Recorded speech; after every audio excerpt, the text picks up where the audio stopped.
what's going on, y'all? I'm Brandon Bain coming to you live from Coach's Corner, the center of the universe right here in Thunderbolt, Georgia. Thank you guys for tuning in again to another episode of Rubbin' and Grubbin'.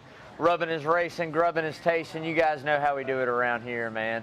So we're going to go ahead and get started. Word of the day. Hey, last week's word of the day was Talladega. And I know I said that quite a few times, didn't exactly count, but I know I said it quite a few times, so I know there's some folks, if you're playing along, taking a sip of your favorite adult beverage, whether it's beer, mixed drinks, taking a shot. Like I said, kids, you can play along too, get some soda, get some Kool-Aid, whatever you want to do, man. Every time I say this word, take a sip of your favorite beverage, which I have no idea what the word is. Like I said, Lawrence told me Talladega was the word last week. So we're going to see what the word is, and hopefully you guys play along, man. NASCAR news. Derek, our thoughts and prayers, man, from the Rubbin' and Grubbin' family, brother. Hope you recover. Speedy recovery for you, brother. Hey, man, Xfinity race, a little rain shortened. Man, what can you say? You can't control Mother Nature, you know. You get right there to the end, not long to go in that race, and, have a caution, Mother Nature let go, man. So paid dividends for Jeb Burton. Went out and got that Xfinity career win, man, there at Talladega. I mean, you could just tell watching those post-race interviews and just the camera on him burn out while the track was wet. Man, it meant a lot to him. So that's a big win for there again, another historic NASCAR family.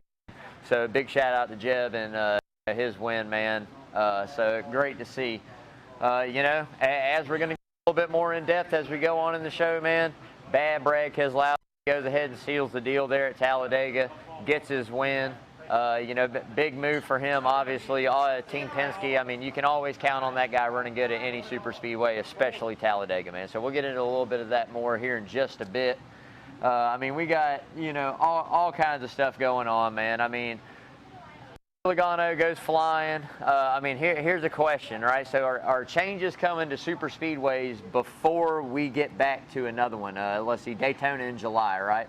So are we going to change some of these things on these cars, whether it be spoiler height, whether it be, downforce to horsepower ratio? I have no idea. But are we going to see any changes by NASCAR? It seems like this is something they've worked extremely hard to try to get away from. They've worked for years to enhance the safety aspect of the sport. They've worked for years to try to keep these cars on the ground, because we all know that keeping that car, all four tires on the ground, is very key to driver safety. And, if you were watching that race, you saw Joey Logano go for a little ride. Nowhere near as terrible as what we saw with Ryan Newman last year in Daytona. But there again, still not good when a car gets airborne. We saw that firsthand from Bubba Wallace's in-car view, what that looked like. I mean, that's got to be some insane stuff. Not only, for the guy that's actually taking the ride going airborne, but the guys that are around them. Watching that car do that and having the reaction time to try to avoid or do what you need to do, just absolutely, it blows my mind, man. Another question I want to bring up, and I'd like you guys to respond. If you're watching, man, like I said, hit us up in the subject in the comment box, man. Is this a Penske versus the field type year for a championship, right? So is this something that's going to be a little different, where you got these three guys and they're going to be, the class of the field? And, it blew my mind when I was reading an article basically talking about it a little bit on NASCAR. And I'm like, name a year where we haven't had one of these Penske drivers in it. It's been Logano, it's been Keselowski. I mean, last year we had both of them in it. So 50% of that Final Four were Penske. Do I think it's kind of crazy to think that maybe all three could get in? I mean, in today's sport, not really. All three of them could get in. But if you're asking me, I'm definitely taking the rest of the field. So I don't know how you guys feel about that. Like I said, drop some comments in there. Let us know if you're tuned in live. Would love to know how you're feeling. But I'll take the rest of the field. There's just too many big names, big players out there. So we're going to have to wait and see. But for me, I'll take the rest of the field on that one, man. So, just want to give a big shout out to everybody out there watching right now. Thanks for tuning in. If you would, go to our YouTube channel, like, share, follow all our social media, man. Greatly appreciated. There again, we talk NASCAR, but this is a charity event, man. So that's the big key here. The more people we can get involved, the more eyes on it, maybe the more donations we can get to help, help support our causes and our charities that we do here in our local community. So big shout outs to y'all, greatly appreciated. All right, so we're going to get into it in Talladega Recap, man. We are going to throw it down about everything that happened at Talladega in this crazy, somewhat crazy, I'm not going to call it too crazy, somewhat crazy Talladega race. Like I said, man, you got Bad Brad getting the win there. He sealed the deal, overtime, green-white checkered finish, made that pass on the last lap to seal the deal. Big shout out to him, man. With that win, he goes on, he ties, Jeff Gordon and Dale Jr. with 6 wins at Talladega. And, like I said, in the last 5 races, he hadn't had a win there. And I tell you what, for him to come back and do it, he locked himself right back in, especially tying those 2 names at Talladega, man. So, big accomplishment for him in his career. There again, another Penske driver locked in, kind of seals the deal on all 3 guys being in the playoffs as well. So, big move for them. It's going to be tough, man. But we're just going to have to see what goes on. There again, like I said, you can never count that guy out at any super speedway. A great racer, champion in the sport. I mean, he locks it down. So especially when you get to Talladega, Daytona, I'll be on the lookout for the 2 of Brad Keselowski, man. Another big thing is, is he the best? I mean, that's the question. Is he the best right now at Talladega? When we talk super speedways, couple names come up as always, the Denny Hamlins, you've got, Keselowski, and you got Logano, and you got Chase Elliott, and you got Ryan Blaney. I mean, those are 5 names that come up in any conversation when you talk about a super speedway race, pack draft and doing whatever you want to call it, restrict, whatever. So is he the best? I mean, with 6 wins there, 1 out of the last 6 races, but with 6 total career wins there, is he the best right now in the sport at Talladega? Denny Hamlin's got 1, better to say than he is at Talladega. Joey Logano seems, he's been in the right place, right time, made the right move. But as of late, we saw at Daytona, and him doing what he did there. I mean, it is what it is. But then you come into Talladega and you watch him this weekend, he goes for a ride. Stuff happens. Some stuff you can't. So to go lock down 6 wins at Daytona, big move, man. Kyle Larson blows an engine. That's a big player. He had Hendrick horsepower. I mean, that guy is going to go out and compete. Restrictor plate racing is not exactly what you think of when you think of Kyle Larson. You think more of, the short track and the riding the outer rim, as we like to call it, that high outside line against the wall, and just driving the hell out of the car. I mean, honestly, driving the hell out of it. So, didn't quite happen for him there at Talladega, man.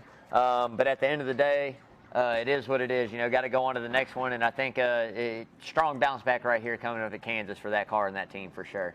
As I've said a couple times, Joey Logano gets air, man. Went for a big ride right there. That's got to be pretty intimidating, pretty scary to do at those speeds they carry and the close proximity you are to other cars. And not only that, you're airborne in a car, so that's never good. But there again, I raised the questions, are more changes coming? And Joey Logano kind of wants to be at the forefront, kind of help NASCAR go in a direction, get it figured out. Driver safety is key. I mean, that's what this is all about.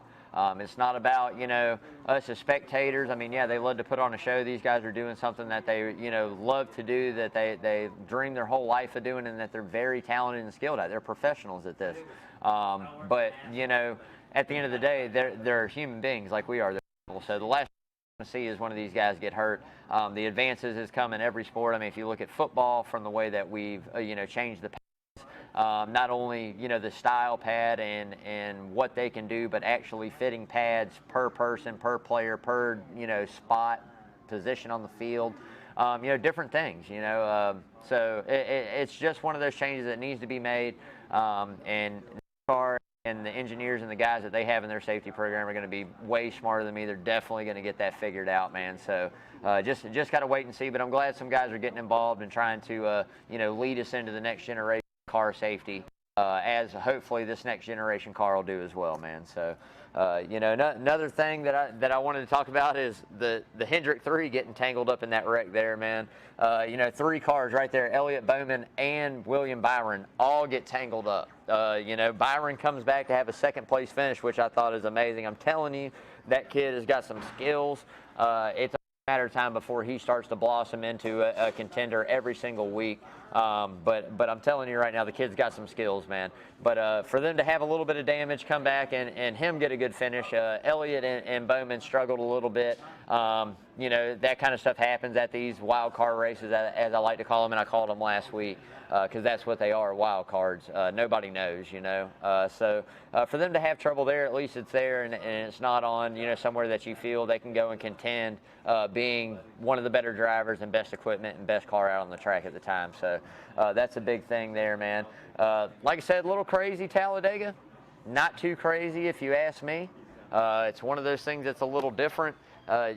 You never really quite saw a huge one. You saw quite a few, you know, smaller accidents, some guys getting caught up here and there, but never saw a big one that actually took out, you know, 12, 15 cars.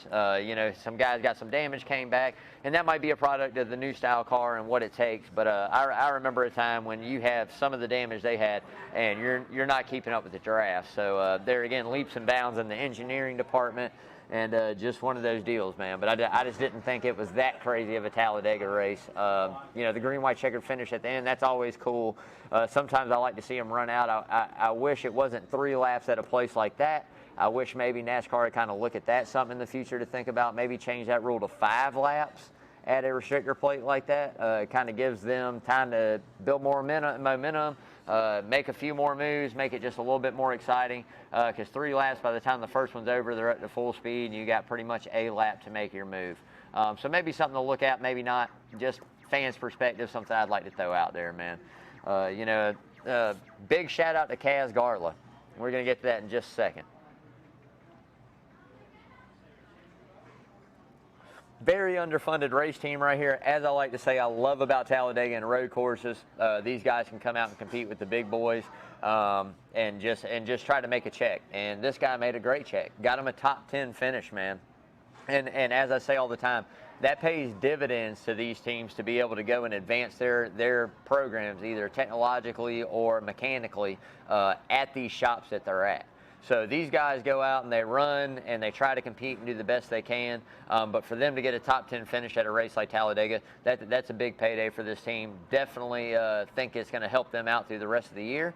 So I mean, we just gotta wait and see what they do, and see what kind of moves they make, man. But big shout out to Kaz. I think that's awesome, man. Great survival and great skills getting up to the front, and getting that top 10, brother, for sure. You know, another big shout out, man, to our boy Austin Dillon over there at RCR, and Tyler Reddick holding it down. Those guys both came home in the top 10 at Talladega. That again, another good run for RCR. They got that Hendrick horsepower underneath the hood.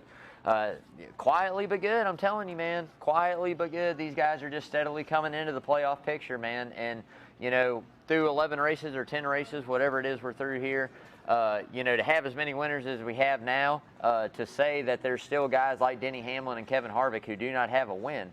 There's 2 more. So now we're down to 4 spots. There's a lot of other guys out there that don't have wins, man, that could easily go out, get a win. We could have 17 winners this year. We could have 18 winners this year. There's no telling how many winners we could have this year. So I don't know if a win is actually going to be good enough to get you into the playoffs when it's all said and done. We still got a better part of the season, to the regular season, to lock us into those playoffs. So I don't know if a win is going to be good enough. I think it's going to take consistency, it's going to take stage wins, and it's going to take being more competitive week to week than just that one win and kind of going on from there. So, you know, the guys that won early, I think, have a little advantage. They're able to advance their setups, kind of play around, a little bit less to lose. And a guy like Denny Hamlin obviously can give up some points here and there trying something new. But for some of these guys fighting towards the tail end of this, or fighting to get that first win, man, you're going to have to stay on the ball, I feel like, through the whole season to keep up with the changes and advancements that they make. So with that being said, I mean, it's one of those things, man. But big shout out to Austin Dillon, Tyler Reddick, bringing it home, top for RCR, man. Whew, man. I'm telling you, when you're up here by yourself, it's a lot to talk about, y'all. I'm telling you right now. Take a sip, brother. I am, man. I'm getting ready to. I gotta cool my tires off, man.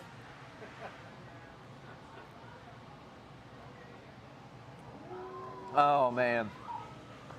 Yeah, so getting into it there again. Point standings, we were talking about championships, Penske versus the field, but the consistency that Denny Hamlin has been showing all season has gained him that lead. And I tell you what, man, I know he's going to get a win. It's only a matter of time. He's got some good tracks coming up in the next, 2-3 months. May and June, he's got some good tracks there that he always runs good at, statistically. He's probably going to get a win somewhere down the road very soon, I would think. But even if he doesn't, even if Denny Hamlin does not go out and get a damn win, right, and he keeps running the way that he's been running all season, until we get to that final championship run, or we get it down to that final 8 where you kind of got to win to get in at some point in time. But if a guy wins or wins 2 out of those last 4, I mean, then it comes down to points some way or another, right? So I tell you what, man, like if he just runs consistent in this above top 5 average that he's got carried through the whole season right now, if he continues to do that, it's not going to be a question asked. This could easily be a championship year for Denny Hamlin. I think it's kind of the one thing he lacks on his resume to go down in the Hall of Fame to me. Great driver, don't get me wrong. He's got a great amount of wins, just hasn't quite got that champion. It's kind of the Mark Martin syndrome, as we like to refer to it. A staple, a trademark of NASCAR, great ambassador of the sport, won a lot of races in all kinds of different series. I mean, just a great race car driver, right? That's what Denny Hamlin is. But when we talk about greats, we talk about championships a lot. And unfortunately, neither one of those guys have one. So it's something I think Hamlin definitely wants to get off of his back. I don't think he wants to go down as that guy, never to have that championship. And I think his skill set right now, he is in his prime. This guy is locked in, driving the wheels off of it for the past 3-4 years, getting himself there, just never quite being able to seal the deal. So maybe it's kind of a reverse year this year. Maybe it's a, hey, we're going to roll into it consistently. We're not going to show up with 7 wins. We might show up with 1 or 2, but we're going to go out and we're going to win the one that really matters. So we just got to wait and see something that's going to unfold through the season. But there again, man, it's huge, man, for him leading those points. Truex there again, still leading those playoff points. That's how much those 2 wins play after those first 26. 2 wins definitely helps you out. Any amount of wins and stage points is a bonus when you get into that playoff. So, there again, a guy that's got an 80-something point lead in the regular season could definitely start 3rd, 4th, 5th, when it comes down to stage wins and playoff points. So there again, just going to have to wait and see how all that playoffs, man. Austin Dillon, our boy, is sitting in 16th there on the bubble. Matt Benedetto 17th, so that's a battle to watch here for the next few weeks and see maybe if they can't progress themselves on up through there. Make some things happen, get a little bit higher up in those points, get themselves kind of in a comfortable position to maybe go out and try something new to get that win, man. But something we're going to have to wait and see, man. And so, with that being said, y'all, that takes us into our checker flag for charity, right? One of the main reasons we're here, like I said the whole time, is not only to talk about NASCAR, not only to grub out on some of Coach's great food, man, but at the end of the day, it's also about raising this money for the charities that we help support. And this year we've chosen to help, try to help one of the charities, local charity here, help save one of our own. So these guys go out, they find a couple families, a couple families a year. What they do is, help raise money and donate money to help people in our local community, man. They've helped with Randy Palooza up here at Coach's with Randy Davis and the Davis family. They helped with Rebecca Spear and the Spear family and everything that they're going through and went through, and both continuing to deal with. So thoughts and prayers for y'all as well. But these guys are great guys, man. They do everything they can to help out in the community. So this year we decided as Coach's Corner, collab between all our shows and a lot of things we're doing on top of other fundraisers for charity. We're going to try to help save one of our own, and that's them. So we're trying to raise as much money as we can, donate it back to the community. It stays all right here local, tax deductible. I mean, what a better cause, right? So as I say all the time, you guys, please stop by Coach's. If you're here grabbing a bite to eat, having lunch, having a couple drinks with your buddies after work, man, throw a little $5 donation. It doesn't matter to us. hunters, nickels, pennies, dimes, does not matter, man. Just give it back to the community, throw it in there, help us help save one of our own, and help your local community, man. So Bad Brad Keselowski got the win last week at Talladega. That's the number 2 car. We're not throwing just $2 in here. Rubbing and Grubbing crew, always coming strong with a 20, anything under 20 for sure. You know it, man. So there it is. That's going. Like I said, you guys, come by, come check the show out sometime. Throw some money in the bucket. That's all we ask, man. It's just a great time up here at Coaches. Help support local great causes, man.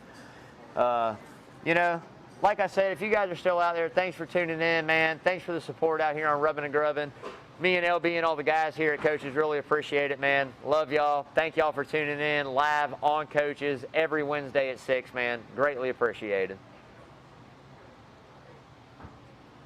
LB, I think it's going to be a 2-beer night, brother. It's going to be a 2-beer night, man. First show after I lost my co-host, and I'm actually going to make it. 1, I made it through a whole beer. 2, I'm about to make it through 2 whole beers, man. So that's pretty good right there. I'm liking that. But this brings me up to a segment, man, I love to call on the show, something new we've been starting up for the past couple of weeks. Who's hot and who's not, right? So we're talking about who's hot in the sport, who's kind of turning in the downward direction, man, what they need to do to fix it, what they need to do to stay on top, right? So right now, I mean, you've heard me say this name, I think, every week since we started this, Denny Hamlin. As I said earlier, man, the guy is absolutely on fire. I think it's 7 or 8 top 5 finishes. Obviously, had a little accident there at Talladega, didn't bring it home in the top 5, hurt the average a little bit. But at Talladega, that's acceptable, man. Stuff happens. So there again, like I said, this guy is absolutely on fire, killing it, going to Kansas. Got a couple wins there, man. He knows what he's doing when he goes there. His pit selection kind of hurt him a little bit. Starting in the back of the field, we're going to have to see how that goes. But for me, hottest driver on the sport right now. The guy is on fire. Hopefully in my game of skill over here, my wife, Lindsay, is drawing us that one ball, and we're going to take Mr. Denny Hamlin this week. But we're going to get into more of that later on, too. But hopefully that's what happened. So, Brad Keselowski, right? So I've had him kind of teetering right there on the not list, right? Because, you're used to him coming out and having a race win by now. Usually around Atlanta. The guy's always been really good at Atlanta through the year. So right around there, Phoenix, somewhere in there, the first 5, 6 races, he's got to win. Didn't have that this year. Didn't have the stage wins. Didn't have some of the finishes. Didn't really compete there for a little while. Wasn't a front runner for a few races. So with him getting that win, boom, moves him right up into that trending category. There again, going to Kansas, where I'm pretty sure him and Hamlin are both there with 10s apiece. So I'm a Chase Elliott fan at heart. You guys all know that. I pull for the 9 car every week. But I'm also always going to be a 24 fan. Jeff Gordon fans kind of feel my pain. That's instilled. NASCAR, it's numbers. It's not teams, right? And it is teams in a way. It's Hendrick, right? But it's numbers. So I love the number 24. It doesn't matter who drives that car. I'm always going to be a fan. And William Byron, as I like to refer to him, Willie the Kid, Byron, man, the dude is awesome. Young kid. Great amount of talent. What a story coming up through the iRacing League and coming up through the racing simulation. Not getting in the car till he was in his teens, learning the sport, going out and winning in every single thing that he sat in. Come on, man. And a lot of people out there are going to go, oh, silver spoon. He didn't earn it. He didn't race. He's not a true racer at heart. He didn't grow up racing this and that. At the end of the day, man, let me tell you something. He's good enough to go out and win races at the top of the sport. I mean, he's beating the guys who grew up living and breathing racing and this and that. If he didn't love it, he wouldn't be doing it, right? He wouldn't have pursued it. Obviously, he realized he had a talent for it. His parents realized that. I'm never going to downplay somebody for being, whether it's born to a wealthier family or having somebody that supports you or kind of falling into the right place at the right time and launching off. Never going to hate on anybody, whether you come from the bottom or you come from the top. Either way, you still had to take a road to get to where you're at today, man. So, boom, there again. Hot right now, William Byron. Most consistent, hottest Hendrick driver out there on the market right now. And that hurts my feelings really bad to say because it's not my 9 car. But I'm telling you right now, the kid is talented. If you're young, you're out there, you're watching this right now, I'd be jumping on this kid's bandwagon, because I'm telling you right now, at some point in time, this kid is going to have a season where he is on fire and really shows people the amount of talent that he has. He's only 22 or 23, 24 years old. Super young, man. Got a long way to go in the sport. Trending up. All right, man. So now we're going to talk about who's not. And unfortunately, right now, I've got to do this. I've got to revert back to something I did last year, me and Dan Folds. This guy has got to go back on his roof, man. I do not know what's going on with this guy. This is the guy that I'm telling you right now is the first one on the who's not list. I expected bigger things from him in 2021. I accepted the things in 2020. Hey, man, he got a win. He's got a streak going with consecutive years with a win in the sport, which I give him kudos for that. But you're used to seeing this guy go out and lead laps. And, y'all, he's not leading laps. He's not doing anything right now. He's you know, had a good car, got up front there for a little bit with Truex this past weekend at Talladega, drafting up, lost his track position, got hung out there, never seemed to really come back up through the field right there towards the end. So, and I know plate racing isn't his deal, but man, I'd expect him to have some stage wins or at least be up there competing at some of the tracks we've already been to. So, Kyle Busch, sorry, man, nothing personal, but you go back on your roof until you get on the hot list, man. You got to win some stages, win a race, man. We're gonna flip you back over, brother. I promise, man. You know, number 2 for me, and this is kind of you know, opposite of what a lot of NASCAR experts are talking about right now with Kevin Harvick, right? A lot of power rankings have Kevin Harvick ranked 2, and right now with me, Kevin Harvick is on my who's not list, and it's, there again, it's nothing personal. Had a great streak right there at the beginning of the season, top 10s, a great run here at Talladega this past week, and it's nothing against him. But at the end of the day, what it comes down to is where he's at right now in his career and what you've seen him do over the past 3-4 seasons since that championship season that he had, he dominates. That's a contender. That's a big 3. And there's no big 3 this season. There's no, you know, Martin Truex is a big 3, and the Penske, I would say, are big 3 because they all got to win, right? So there's no, like, big 3. And for this guy to be as dominant as he was even last year and miss the playoffs on the end, I feel like he's still riding the same wavelength. He hasn't changed whatever it was that caused him to start running bad towards the end of last season. They haven't fixed that yet, whether it be, like I said last week, and I hate to say it, the crew chief driver relationship growing stale. I know it's not advised and it can't be advised that guys that have had as much success as Rodney Childers and Kevin Harvick to ever split. But you saw it with Chad Knaus and Jimmy Johnson. You know, Jimmy wasn't ever quite the same, and I definitely would hate to see that happen to Kevin Harvick. You know, so at the end of the day, I don't know what's going on with him, but I know eventually he'll get it lined out. But right now he's on the knot, man. You know, at the end of the day, Kyle Larson cooling off a little bit, man. Started out the season red hot. Now, that kind of surprised me, to be honest with you. When we came into this season, after what happened with him last season and him not racing very many races on that schedule at all and doing his recovery stuff that he had to do through NASCAR and getting all that squared up, I said it was going to take him a little while to get hot, you know, to get used to driving these cars again, to get back in the groove of, you know, the day-to-day aspect of NASCAR and what it takes to compete and this and that. And I tell you what, man, he came out red hot. I mean, he came out on fire. He got a win there at Vegas earlier in the season. You turn around, he goes to Atlanta, and I tell you what, probably should have come out of there with a win. 289 laps or 288 laps led. I mean, that's 325 lap race, and I watched every single damn one of them, y'all. And the man dominated 288 or 89 of them. So, you know, started out hot, kind of been cooling off a little bit.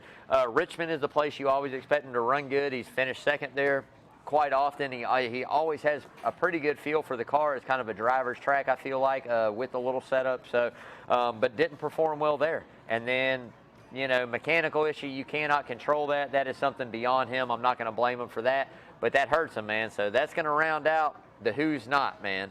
So at the end of the day, going to have to wait and see how things go down Sunday here at Kansas to see if any of these guys change, if any of these guys go from the not to maybe in the middle or not on the not list or not on the hot list. We're going to have to wait and see, man. But we got another race coming up Sunday, and that's what I'm getting stoked about, man.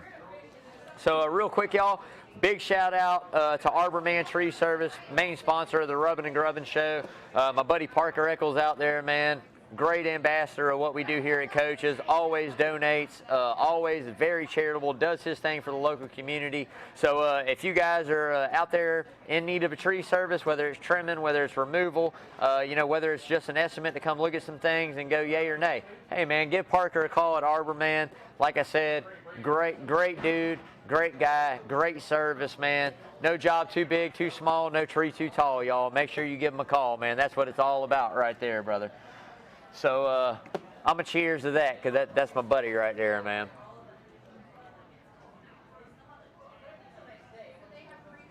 All right. So now we're going to move right into Kansas. Getting ready to go to a race I used to go to quite often whenever I was a younger kid. My Uncle Brad lived out there. Him and my Aunt Dana. Was a great time. I mean, I watched races out there again with my uncles, my great uncle, family. My Uncle Brad only lived a few minutes from the track, so we were able to go, to the race, watch it. He had a terror spot right in the center of 3 and 4 on the top of the turn. It was an awesome view of a race. Just some great stuff, man. My great uncle Barry's got a great story about one time at Kansas City. I actually raced a gas-powered remote control car, which was quite funny. But it didn't work out too good for me, but it was quite funny. But used to go to this race quite often. They reconfigured the track, did some things, man. You got a 267 lap race coming up. And the name of the race is absolutely hilarious to me. It's sponsored by Anheuser-Busch, Busch beer. Hey man, the Bushy McBush is the name of the race. Okay, I mean, come on, man. Like, here we are, 400. It's the Bushy McBush 400, man, sponsored by Busch beer. Pretty damn funny right there. I don't care who you are. I like it. I love the fact we're getting some of those old school, Anheuser-Busch sponsors back in on these races. Now we just need them to go out and hop back as a sponsor on a car, because the Dale Jr. and the guys that drove the Budweiser cars back in the day, awesome. That's all I'm saying. All right, so you got 80 laps in stage 1, 80 laps in stage 2, and then that final stage, winner's going to bring home that checkered flag. You got 107 laps to go out and get it done, man. So we're going to wait and see. Telling you right now, it's going to be a very exciting race, man. Absolutely love Kansas. What they did there on the reconfiguration, man, the progressive banking, 17 degree up to 20 degree in the top of the turns. The guys use the apron coming down the front stretch right there at the start-finish line to make passes to finish out those huge runs they see here, man. I think the progressive banking is an amazing thing that NASCAR has done, especially at that track of all there in Miami. I mean, those are two racetracks I absolutely love, man. I love the progressive banking. NASCAR, if you're listening to me out here at all, if and whenever you have to do anything to Atlanta Motor Speedway, man, please consider this progressive banking there. I think it would be awesome at that track. It's already fast. It's already got multi-grooves. It's a driver's track, throttle control, tire, saving your tires, man. When we repay this, it's going to go away for a while. So if we're going to do it, let's do something different, man. Just saying. That's my thoughts on it, man. So as I said earlier, y'all, Denny Hamlin, Brad Keselowski, both those guys got a couple wins there in their career. Denny Hamlin's won 2 out of the last 5 there, which speaks volumes for why I said that was going to be the guy that's on the top of the who's hot, who's not list coming into Kansas. I remember watching them on the rookie season. I was actually at a race when they came to Kansas, and that was pretty sure the old configuration.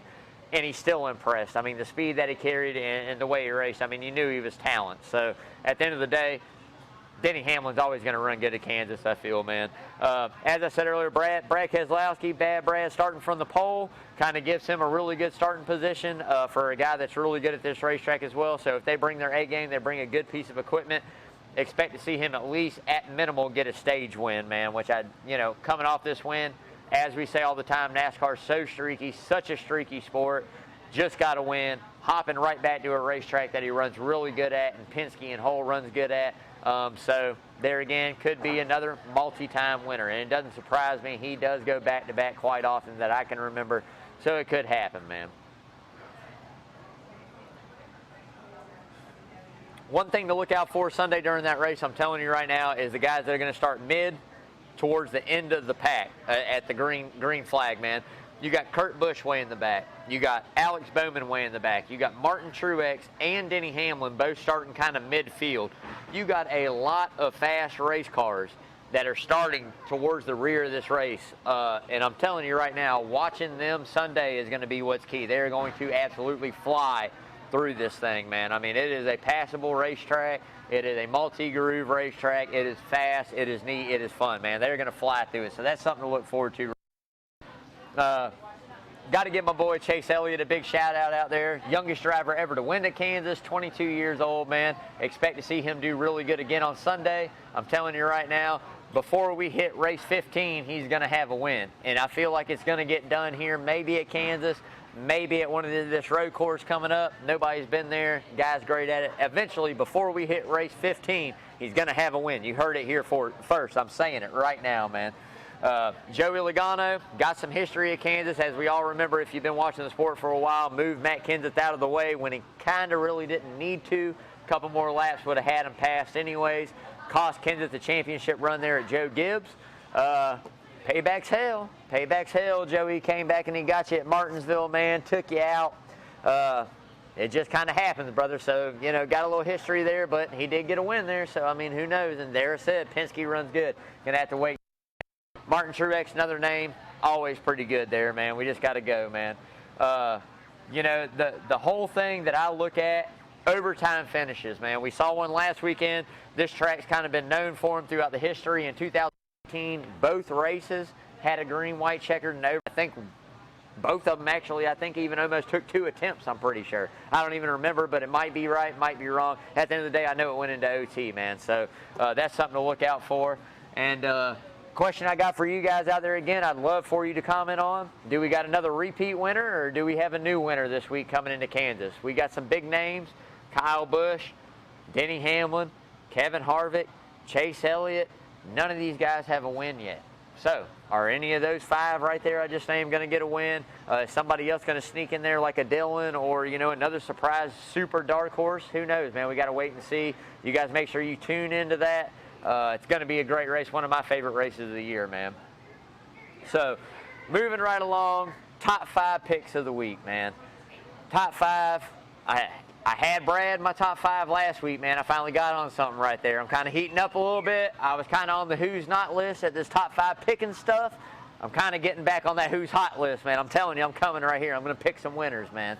All right, so number 1 on my list this week, Denny Hamlin, y'all. I mean, it's a surprise. I said 2 wins out of the last 5. Guys dominating. Time to finally come out and get a win. He's going to have to earn this one, starting, like I said, mid-pack. Going to have to come. We'll see how he does driving up through that field. I say by the end of stage 1, he's going to be right there in the mix of everything, man. So I think tires are going to be a big deal here. I think that this winter maybe did some things to the track. Tire wear is going to be a little bit more than what they expect.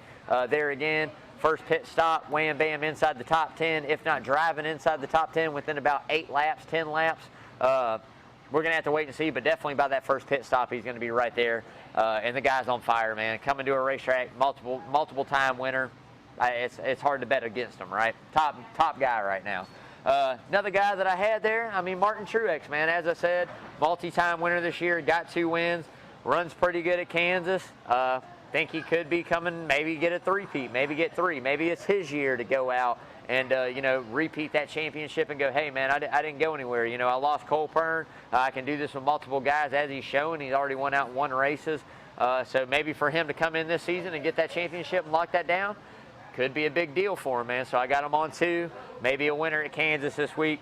3, man, got to go bad, Brad. As I talked about numerous times earlier, multi-time winner here at Kansas. Penske runs really good there, always has.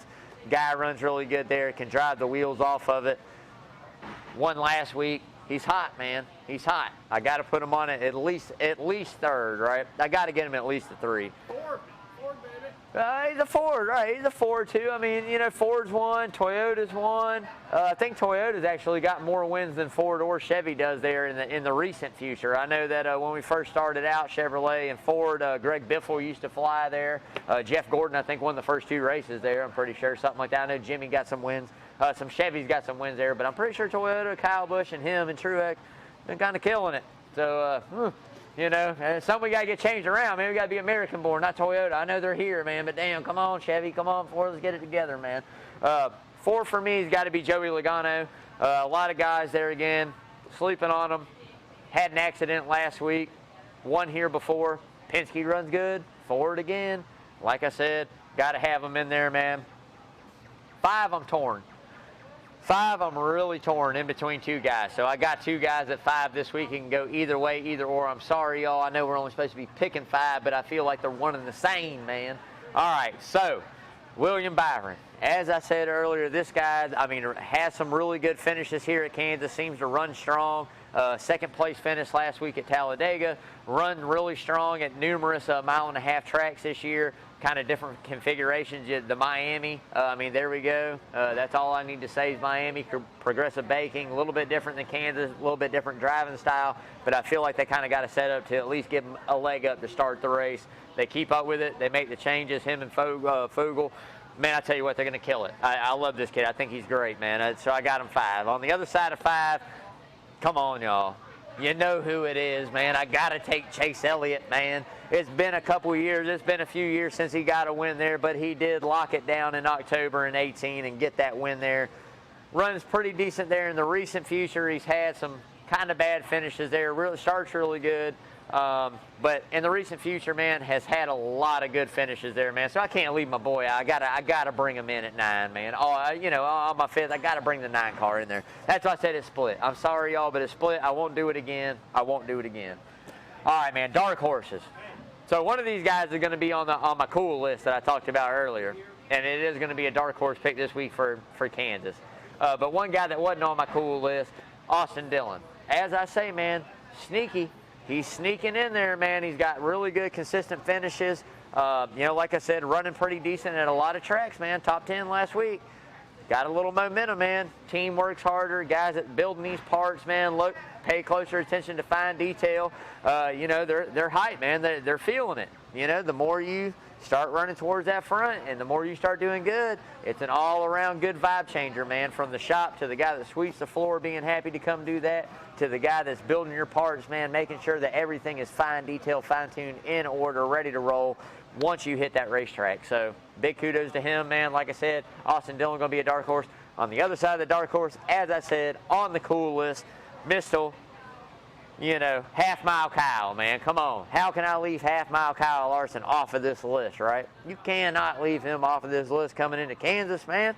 It is Progressive Bank. It is something he's going to end up eventually up top, laying it out there, man, running it. I mean, he killed Vegas.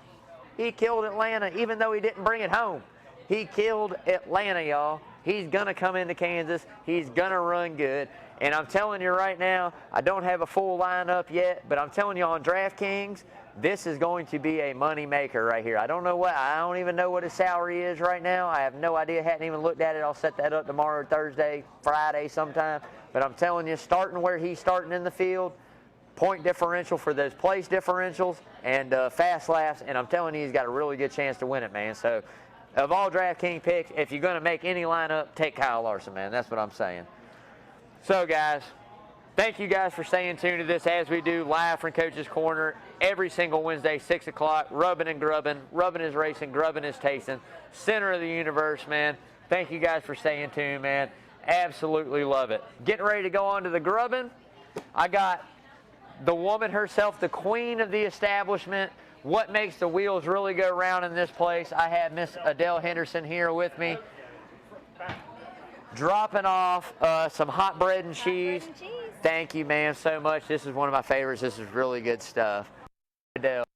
As I said, that is the queen of the establishment. That is what The Rock, Don and Adele Henderson, absolutely love these folks, man. We're getting ready to start wrapping this thing up. I got to get to grubbing on this hot bread and cheese, man. Make sure, do not know AD Chad Griffin, Coach DeMasi tonight. Next week. All right, so there it is breaking. They've had things going on with their obligations as being AD and coaches. So next week they're going to be back. So make sure you guys stay tuned after Rubbing and Grubbing live right here on Coach's Corner Sports Network for the AD Chad Griffin and Coach Carl DeMasi, man, breaking it down for everything local and sports for you on the week. If you guys hadn't, definitely make sure you go check out Hot Grease Podcast, man, Spotify, wherever you can find Travis and Spencer, man. They do a great job there, again, breaking down a weekend sports, talking about some things a little newer in age, man. But I tell you what, those guys do an amazing job. Hopefully we catch them back up here at Coaches soon. Love to get one of those guys on here and do some NASCAR stuff, man, because those guys are a trip. So hopefully soon. Big shout out to Herb Brothers, always with the 19th hole, man. If you guys saw that for the Masters, man, that is an every year thing. It is absolutely one of the best shows you come out and catch live or catch on, live on Coach's, sports stuff right there on their Facebook, or go on YouTube and check it out if you hadn't seen it yet from this year or the year before. Absolutely amazing. Coach Tomasi also got a baseball show, Who's on First Base. Kyle Lawson helps him break down what's going on in the MLB. Keep you up on those Braves, man. And if you know Coach's Corner, you know this is Braves country around here, man. So we're always doing this. We always going to chop on, man, go Bravos. We're going to get it done this year, man. We're going to get those Dodgers. We're going to get whoever it is we're going to get this year, man. We got to tighten it up a little bit, but we're going to get it, man. So thank you guys again for tuning in. Make sure you stay tuned. Help support all the great local causes we do here at Coach's Corner, man. Come back, give to the community. Come check us out. Come up to Rubbing and Grubbing, man. Come get through your why with me, man. Send in some questions. Like, share, follow everything on social media, man. Make sure you subscribe to YouTube. Hey, guys, till next time, man, enjoy doing what you're doing. Get ready for a great race on Sunday. Also, green, white, checkered every Sunday.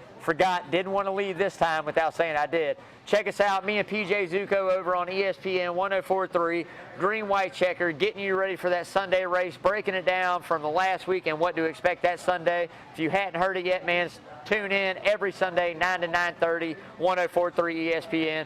I got to get out of here. I got to go check out what my wife did over here on my game of skill, man. Love y'all. Thanks for tuning in. Stay safe. Mask up. Get vaccinated, y'all. Stay out there. And above anything else, just wash your hands, y'all.